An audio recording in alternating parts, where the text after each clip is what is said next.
दोस्तों अफसोस की बात तो ये है कि पाकिस्तान यूएसए से भी हार गया और ये इंडिया से भी हार गया, लेकिन बड़ी अफसोस की बात ये है कि चलो पाकिस्तान वर्ल्ड कप से भी बाहर हो जाएगा तो ये तो अवाम थोड़ी बर्दाश्त कर लेगी कि चलो पाकिस्तान वर्ल्ड कप से बाहर हो गया। एक दो दिन चलो इंसान सोचेगा, उसके बाद फिर जो है ना मामला रफा दफा हो जाएगा। लेकिन ये सोचने की बात यह है कि पाकिस्तान क्रिकेट टीम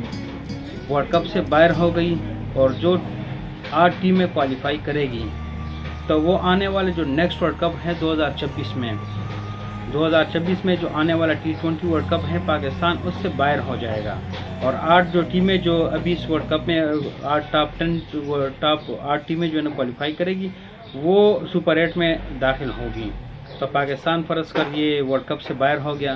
तो बड़ी अफसोस की बात यह है कि पाकिस्तान की क्रिकेट टीम जो क्वालिफाइंग राउंड होता है, जो छोटी टीमें हैं पाकिस्तान की टीम जो है ना उनके साथ खेलेगी, उस क्वालिफाइंग राउंड में वो हिस्सा लेगी और उसमें जीत के फिर आगे क्वालिफाई करेगी वर्ल्ड कप के लिए। तो बड़ी अफसोस की बात है कि पाकिस्तान की टीम को ये दिन भी देखना पड़ा कि पाकिस्तान की क्रिकेट टीम क्वालिफाइंग राउंड खेलेगी छोटी टीमों के साथ और फिर जो 2026 के वर्ल्ड कप के लिए T20 वर्ल्ड कप जो खेला जा रहा है उसके लिए क्वालिफाई करेगी। तो ये वो जो है ना वरी की बात तो ये है कि पाकिस्तान टीम अफसोस हैं कि क्वालिफाइंग राउंड खेलेगी। तो बड़े अफसोस से कहना पड़ रहा है कि पाकिस्तान की क्रिकेट टीम इतनी गिर गई